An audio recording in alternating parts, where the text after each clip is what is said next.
Bonjour à tous les Ivoiriens. Jean-Jacques Akichi depuis Lille. Nul n'est immortel si c'était personne. Surtout ceux qui ont pris de l'âge. Nul n'est infaillible. Personne. On peut tomber malade à tout moment. Il arrive un moment là. Cacher, mentir, ça suffit. J'ai lu, j'ai étudié, j'ai des ressources aussi. J'ai écouté par-ci, par-là. J'ai analysé, je me suis posé les questions.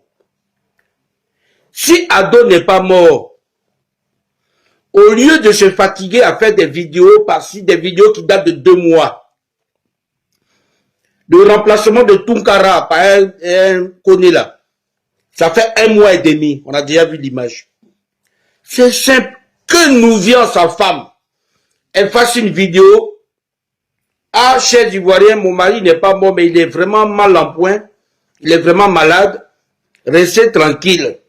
Il va revenir. Qu'elle fasse une vidéo juste de ça. C'est tout. On n'a rien dit d'autre. Je le dis officieusement. Alassane Ouattara est mort. Partagez ce TikTok-là, s'il vous plaît. Pour une fois, je vous demande ça. Pour une fois. Mais l'annonce sera faite, soit fin avril, maximum fin juin, parce qu'ils ne vont pas cacher plus de 3 mois. Nul n'est immortel, mais pour l'instant, il cache son corps parce que Nouvian, elle a beaucoup de signatures à faire. Ils ont beaucoup de biens communs ensemble, vous savez. Ils ont tué au Boigny. Même s'il était âgé, ils ont pris ses biens. Donc, il faut qu'elle récupère tout ça. Il faut qu'elle place Alassane dans des immeubles en Côte d'Ivoire. Il a des biens en France. Donc, tout ça là. À leur nom commun, il faut qu'elle se dissocie de tout ça. Elle signe pour en bénéficier. Elle signe pour faire bénéficier son fils Karim, sa fille là, je sais pas comment elle s'appelle, qui est un peu handicapée là. Mais bon, ça c'est sa fille.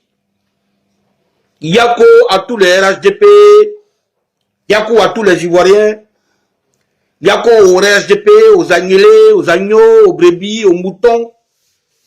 Humains. Ce sont des êtres humains, ce sont nos frères, mais au niveau du mental, franchement, ce n'est que la mort. Nous ne sommes que des êtres humains. Pourquoi tous ces chichis? Même pour vous faire Boigny là, mais ça n'a pas duré comme ça. Pour vous faire Boigny là, ça avait été caché. 3 mois, ils ont caché. Ils ont annoncé après. Moi, je donne un conseil. Vous n'allez pas l'enterrer à William Suivi, ni à Abidjan, ni même à Congo, parce que vous connaissez la réaction de certains Ivoiriens. Vous connaissez, ils vont déterrer, profaner sa tombe, déterrer son corps, sortir du cercueil ou du linceul. Je ne sais pas si c'est un tissu, mais les musulmans, ils prennent tissu. Bon, maintenant, ils font du cercueil. C'est un conseil. À Saint-Dou là-bas, vous ne pouvez pas.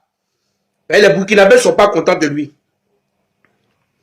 Quelqu'un qui impose un visa douanier, qui retire, pardon, le visa douanier. Si tu retires, le port autonome d'Abidjan est en perte de milliards. Les sociétés vont fermer, les gens seront au chômage. Ça, c'est Téné Brahima qui le remplace. De toute façon, on ne pourra pas faire la démocratie comme pour les Blancs. Constitution, on ne respecte pas. On écrit, mais on ne respecte pas ce qui est écrit pour apporter la paix. Non. Donc, adressez-vous maintenant à Téné Brahima Ouattara. Ça, c'est le côté officieux.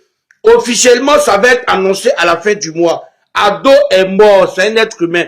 Chers jeunes RHDP, ne prenez pas en bien, en mal, plutôt en mal, pour insulter les gens, insulter là, ta mère, ceci. Bon, moi, je suis habitué, je suis immunisé, et puis je sais répondre.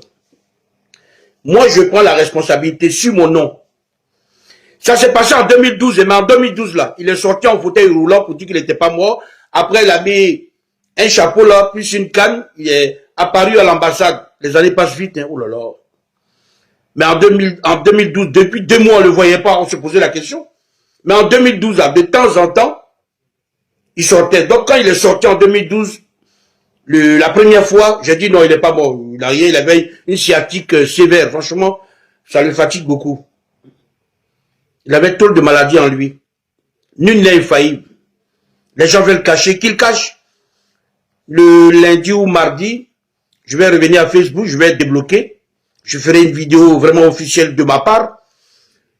Et je vais installer YouTube. Maintenant, je vais passer sur YouTube. Je vais passer sur YouTube.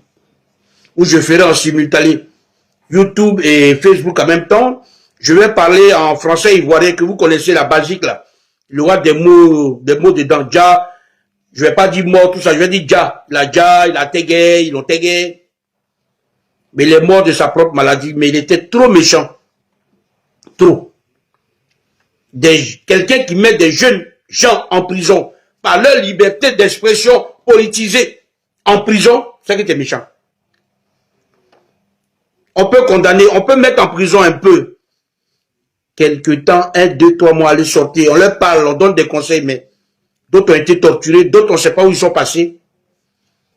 Il y a certains, beaucoup qu'il a tués. Et dans son camp, et dans le camp de l'opposition. Je ne vais pas citer des noms ici. Mais si vous me dites, faites le choix entre Ado et Gbagbo, je préfère Ado. Attention, je préfère Ado pour qu'il soit en étant au pouvoir, mais se comporte mal que par rapport à Gbagbo. Vous savez pourquoi je suis fâché avec lui? Il a signé l'article 48 et il vient se plaindre. Il allait à Ouaga, à l'accord politique, c'est lui-même qui est allé. Il n'a pas fait de référendum pour demander aux Ivoiriens. Le 19 septembre 2002, il pouvait être bien arrangé, bien avant, avec Chirac, bien arrangé avec Compaoré pour le deal qu'ils ont signé. Tout réparé, Compaoré allait calmer la rébellion. Non, n'allez pas, c'est bon, tout est arrangé, calmez-vous. Ibé, calme-toi, Soro, calme-toi, Zakaria, Chérif et tout, sans oublier la discrimination xénophobique qu'il y avait dans l'armée. Je ne vais pas rentrer dans ces détails-là. Gbagbo est très souffrant. Ne croyez pas qu'il soit immortel. Tout le monde est immortel. Moi-même, ma maman, elle est malade dans ce moment-là. Moi-même, je suis mortel. C'est dans ça, je dis, tout dépend de Dieu.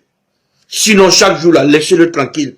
Le matin, dites merci. Le soir, c'est tout. Tu vas prier haut. Tu vas pas prier haut. Tu vas lire Matthieu 5, verset tant haut. Jérémie tant haut. Tu vas lire Moïse. Venez parler de David. Pourtant, vous avez vos ancêtres, hein. Le peuple qui a souffert, quand on maltraitait nos noirs, vous ne parlez pas de ça. Hein. C'est les David, les Moïse, les Jérémie, les Jacob, les Esaïe, les Job, là, des anciens juifs, des Hébreux, des ceci, des cela. Jésus, c'est un araméen. Il est dans le groupe sémite, c'est pas un juif. Juif, là, c'était un groupe de personnes qui étudiaient la Bible, écrite en hébreu. Ils ont transmis en français. Jésus n'est pas un juif, c'est un araméen. Son père Joseph était araméen. Sa mère Marie était araméenne. Ils sont dans le groupe des juifs. Les juifs, ils parlent l'hébreu. Il n'y a pas une langue de juif. Ça n'existe pas. Il y a la langue hébreu. Et dans le groupe sémite, il y a les Phéniciens, les Pharisiens, les Éphésiens. Il y a les Falachas. Les Falachas, ce sont les Noirs. Ils ont déporté ça. On les a dégagés. Ils sont en Éthiopie. Érythrée, tout ça là. Mais comme vous ne lisez pas autre livre, vous ne lisez que la Bible écrite par les anciens juifs, donc on peut vous mener facilement parce que dans votre tête là, c'est autre chose. Mais comme vous avez peur de le dire, comme vous hésitez, il y a d'autres qui le disent, il y a 2, 3 jeunes là, qui le disent sur YouTube, mais moi je prends la responsabilité pour annoncer que Ado est mort. Si c'est faux, que Nouvian fasse une petite vidéo pour dire non, il n'est pas mort. Nouvian, j'ai pas dit quelqu'un d'autre, c'est sa femme. Ils dorment ensemble, se lèvent ensemble. Ils mangent ensemble. Elle lui donne ses médicaments un peu. Oh chérie, est-ce que tu as pris tes comprimés? Oui. Qu'elle fasse une vidéo. RTI, ou bien qu'il passe à la RTI. Non, je ne suis pas moi, cher enfant, je suis là. La RTI, là, c'est lui qui est le patron, quand même. Qu'elle fasse une vidéo pour dire mon chéri n'est pas mort, c'est tout. Ne vous fatiguez plus les djoulas injustes, tribalistes, généreux en nourriture, mais le reste, là, vous êtes mauvais. Nous, on est mauvais, hein. On est tribalistes, mais moins pire que vous êtes trop tribalistes. Le PDCI et Thiam doivent revenir au pouvoir. Et Thiam, faut maintenant t'exprimer en programme, parce que les Français, les lourdeurs, Madame Tan, Monsieur Tan, on n'est pas dedans. Faut pas venir nous fatiguer, tu es déjà prévenu, hein. Tu es déjà prévenu. Ado est mort. De la part d'Akishi. Partagez. Merci. Alassane Ouattara, contrairement à ce qu'on peut vous dire, je n'ai pas trop fait de mon temps là-dessus, il n'est pas à la hauteur. En ce moment, le président ivoirien est en train de forcer les choses contrairement au conseil de ses médecins.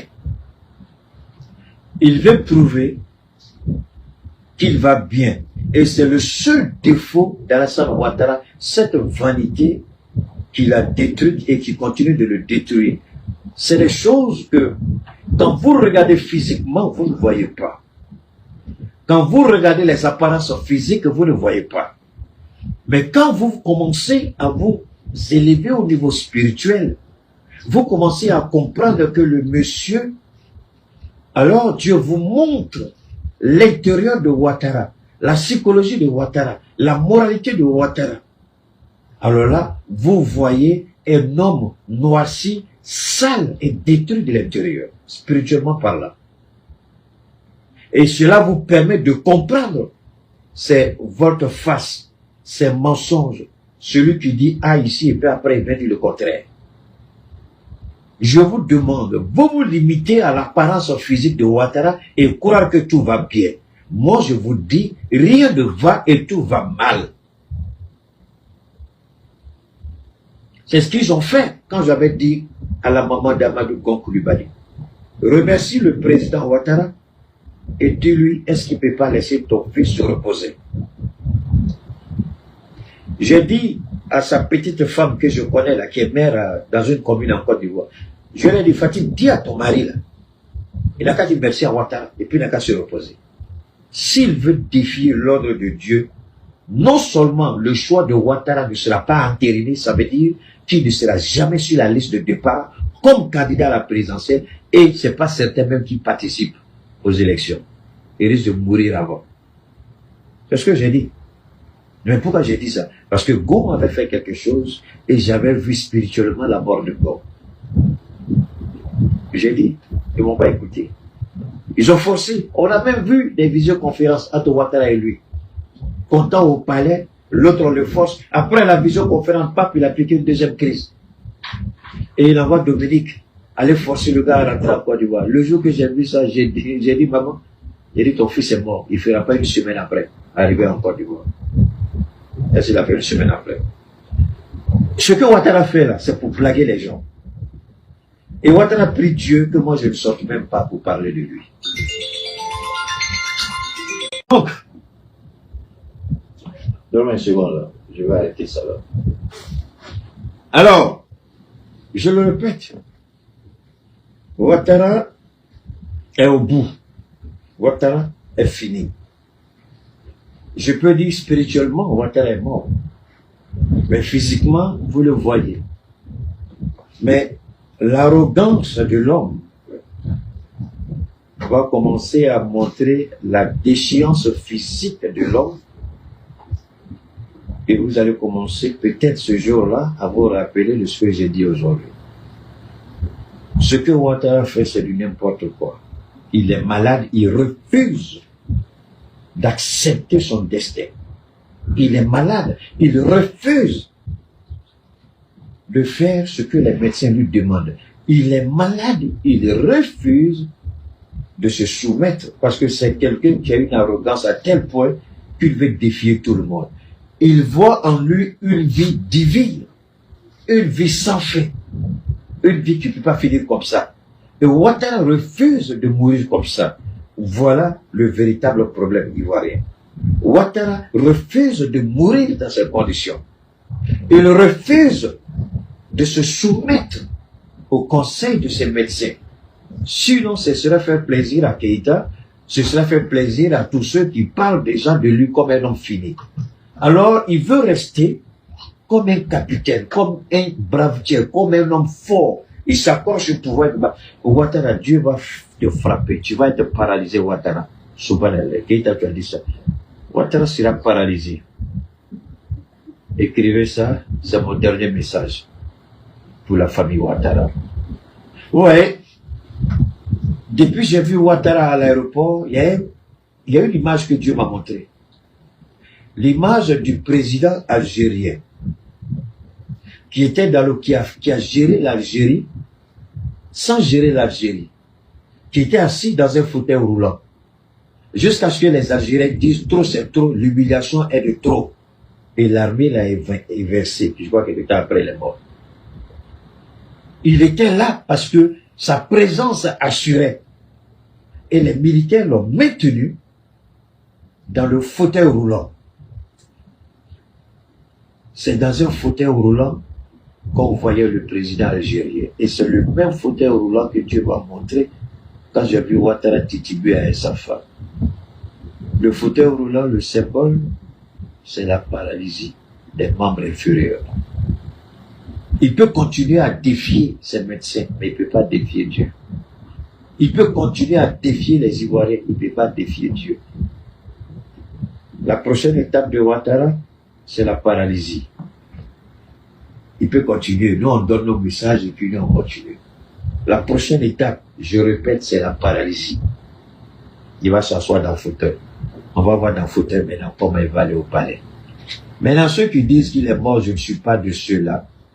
Ceux qui disent qu'il est ceci, je ne suis pas de ceux-là. Je n'ai pas, spirituellement parlant, je n'ai pas vu sa mort physique, mais j'ai vu sa mort spirituelle. Donc je ne peux pas aller me dire qu'il est mort, je ne peux pas dire ça. Il n'est pas mort, il est malade, c'est sûr. Une chose est certaine, je termine une dernière fois, c'est la paralysie qui l'attend. S'il n'arrête pas, il sera paralysé. Et c'est dans le fauteuil roulant qui va aller au palais présidentiel désormais. Vous savez, ça fait mal quand vous avez amassé toute cette fortune. Ces milliards que vous avez amassés en un temps record. L'argent des Ivoiriens que vous avez volé pour votre propre profit.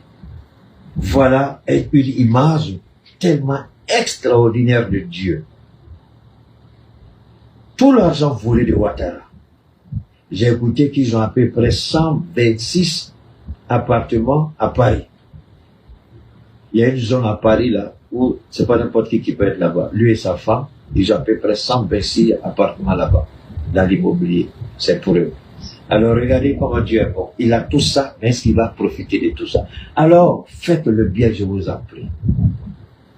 Faisons le bien. Faisons le bien. Malgré toute cette fortune qu'il a amassée, est-ce qu'il pourra profiter de ces milliards? Regardez le roi du Maroc.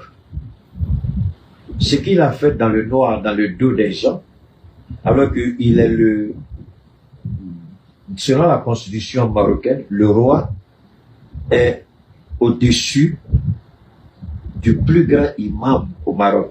Il est comme leur guide suprême, leur guide spirituel, le roi du Maroc. C'est comme ça dans leur constitution. Mais quelqu'un qui est supposé être à ce niveau spirituellement parlant, il se livrait à des pratiques qui n'honorent pas Dieu. C'est pourquoi le roi du Maroc est devenu comme ça. 127, merci à toi. Merci David. 127, merci. Regardez le roi du Maroc. On trouve des maladies. Hein. Mais montrez-moi que Dieu utilise toujours les maladies. Il utilise toujours les maladies. Il y a des gens qui sont plus malades que le roi du Maroc, mais qui sont sur leurs pieds. Depuis, ils sont propres, ils n'ont aucun problème, ils vivent bien. Il y a des gens qui sont plus malades qu'Alassane Ouattara, mais qui ne sont pas comme ça. Et j'ai toujours dit, quand vous faites le mal aux gens, et que vous êtes dans des situations, faites beaucoup attention. Alassane Ouattara, je le dis une dernière fois, les Ivoiriens verront très bientôt Ouattara dans le fauteuil roulant. Ils vont le pousser. C'est inévitable. Alors, prions Dieu que la guerre des clans qui va commencer, que la Côte d'Ivoire soit épargnée. Parce que Ténébraïman, avec la certitude qu'il a vue la dernière fois avec son papa, comment il est arrivé, Ténébraïman, au-dedans de lui-même, il a commencé déjà à tirer les ficelles. Et Ténébraïman a commencé déjà à tester la loyauté de certaines personnes dans l'administration.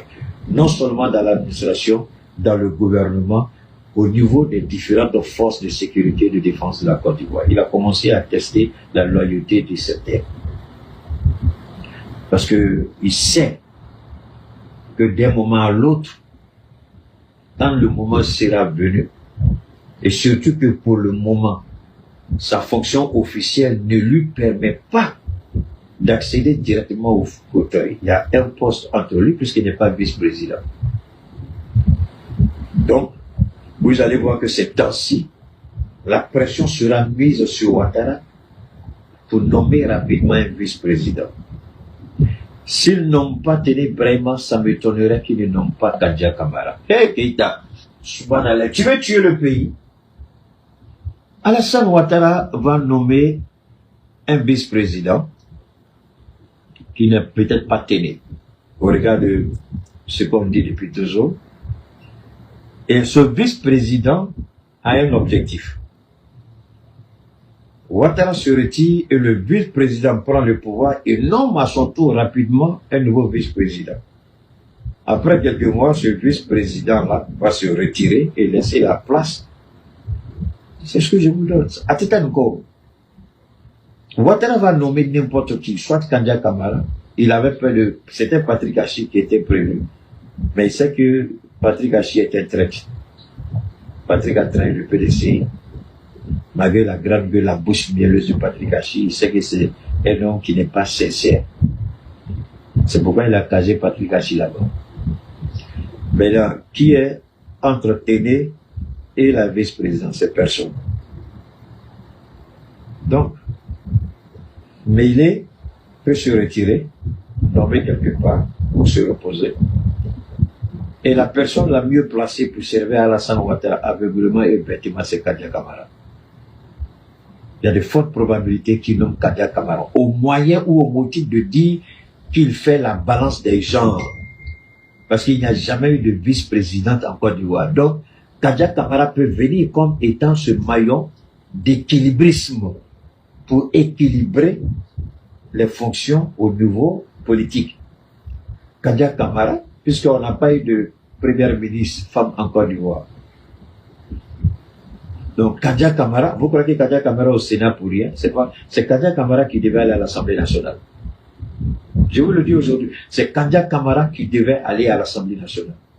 C'était le plan Ouattara et Téné.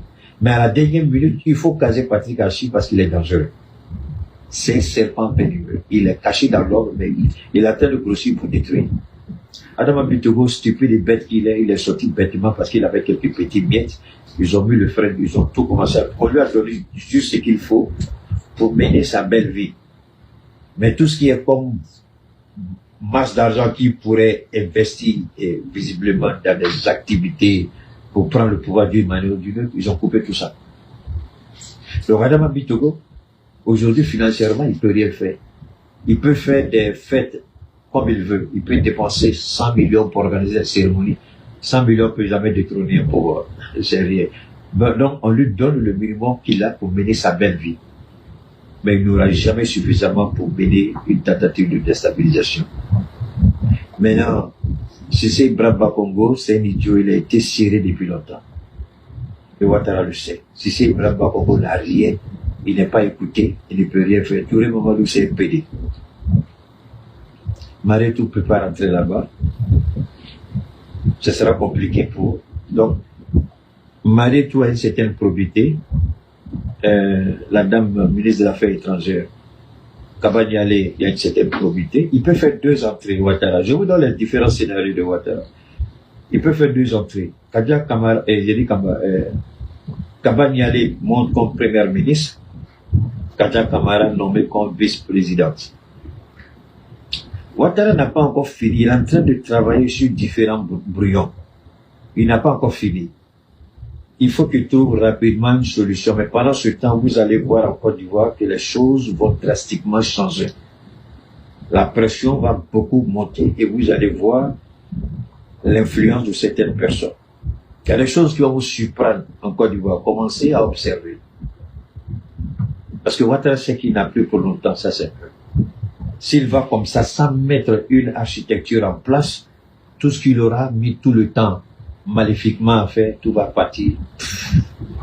Parce qu'ils savent que Gbagbo Laurent est toujours là. Ils savent que Soro Diop est toujours là. Qu'est-ce qu'il faut faire? Parce qu'ils savent les crimes qu'ils ont commis. Ils savent que s'ils perdent le pouvoir, ils vont répondre de leurs actes. Donc, pour ne pas perdre le pouvoir, il faut commencer déjà à mettre en place les scénarios solides. Et si vous pensez qu'il n'y a pas actuellement des tractations, des réflexions, des scénarios en Côte d'Ivoire, je vous demande pardon à cause de Dieu, ne dépensez pas vos forfaits à cause de moi. Déconnectez-vous et puis partez. Parce que visiblement, c'est pas votre place. Ce qui se passe aujourd'hui, c'est Dieu seul qui sait. Et que j'appuie, ils ont fermé tous les robinets. Sur la lettre, le premier à sortir. Vous vous rappelez quand je lui disais les petits Christ j'appuie, là où je vais, je ne crois pas que tu puisses aller là-bas. On m'insulte aussi comme ça. Alors donc, ne croyez pas que Kandja Camara c'est fini pour elle. Si vous pensez que Kandja Camara va rester définitivement présidente du Sénat, vous vous trompez. Ouattara l'a mise en berne pour un plan beaucoup plus vaste, pour un plan beaucoup plus puissant. Et Kandja Camara va venir avec une force à laquelle vous ne vous attendez pas. Ouattara va dire, mais c'est pas vrai. Lui là, c'est qui? Pourquoi il est venu? Je ne suis pas contre toi, Ouattara. Je suis ton pire cauchemar. Donc, Tony vraiment va accéder à la vice-présidence, ça c'est une certitude. Mais il faut que Ouattara prenne le temps pour mettre tous les éléments en place et le faire selon l'art. Entre Kabaniale, vice-président ou premier ministre, Ouattara a un choix entre Kabaniale, Kandja Camara. Marietou, je ne crois pas trop, entre les deux dames, Ouattara risque de faire un choix. Parce que regardez les deux dames, les derniers postes qu'elles occupent. Regardez Kabaniale, elle est montée où? Depuis Ouattara, elle était toujours du côté de l'argent, mais maintenant on a mis Kabaniale où? Aux affaires étrangères. Généralement, quand vous êtes aux affaires étrangères, il y a une forte probabilité que vous deveniez Premier ministre. Donc, il y a une forte probabilité que Kabaniale devienne Premier ministre. Elle a la confiance de Ouattara. Maintenant, si elle est Première ministre, il faut positionner Thierry Brahima comme vice-président. Ou Kandja Camara, vice-présidente, Ouattara démissionne, Kandja Camara, président de la République. On dit que dans sa part, ça peut arriver, mon frère. Tout peut arriver dans la vie. Kandja Camara peut faire 2 mois, 3 mois, 6 mois maximum. Et puis elle passe le flambeau à Thierry Brahima qu'elle va nommer en son tour comme vice-président. Elle démissionne, Thierry Brahima monte au pouvoir. Ou carrément Ouattara prend le risque, Kabaniale devient premier ministre, Thierry Brahima vice-président. Ouattara démissionne, Thierry Brahima monte et Kandja Camara devient vice-présidente. Ouattara peut faire tout ça. Si vous pensez que c'est fini pour Kabaniale, ou c'est Kabaniale, elle, quand j'ai vu sa nomination en tant que ministre des Affaires étrangères, il dit, oh, c'est fini. Voilà, futur premier ministre de Côte d'Ivoire. Mais entre ce que je dis et ce qui se passe souvent, vous voyez des décalages. Mais moi, je reste ferme sur ce que je dis.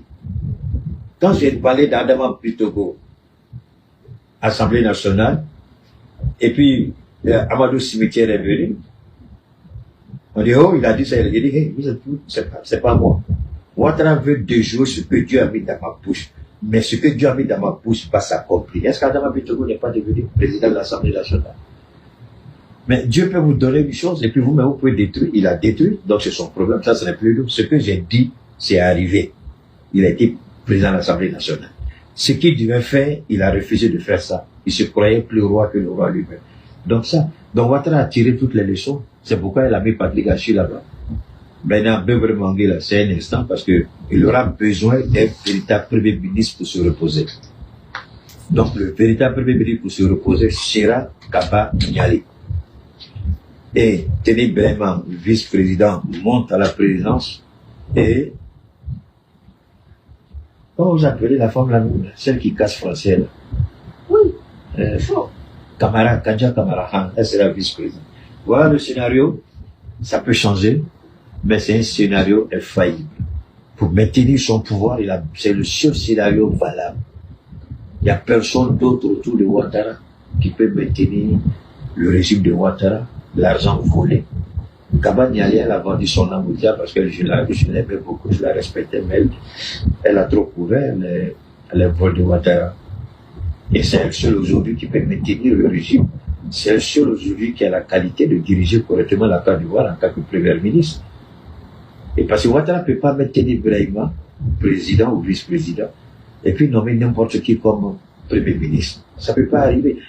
Les deux, c'est là que le casse de Ouattara, ce sont les deux.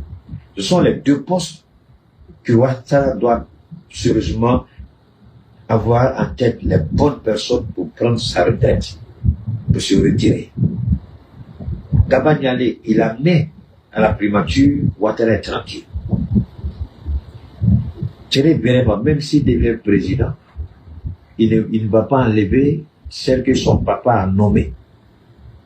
Elle ne quittera pas, elle reste à la présidence, à la primature, parce qu'elle va travailler directement avec la nièce de Ouattara, puisque les deux ont déjà travaillé, et les deux ont continué à travailler. Quand elle était ministre déléguée auprès de Ouattara, elle travaillait avec la nièce de Ouattara. Quand elle est devenue ministre du budget ou planification, elle travaillait avec la nièce de Ouattara. Donc elle a suffisamment appris, elle connaît suffisamment Ouattara, elle sait ce que veut Ouattara et elle est mieux placée pour appliquer la politique de Ouattara. Et s'il y a quelqu'un qui peut servir Ouattara mieux que Sorobio, c'est bien Kabaniali, à la primature. Et ensuite, vous verrez le reste va.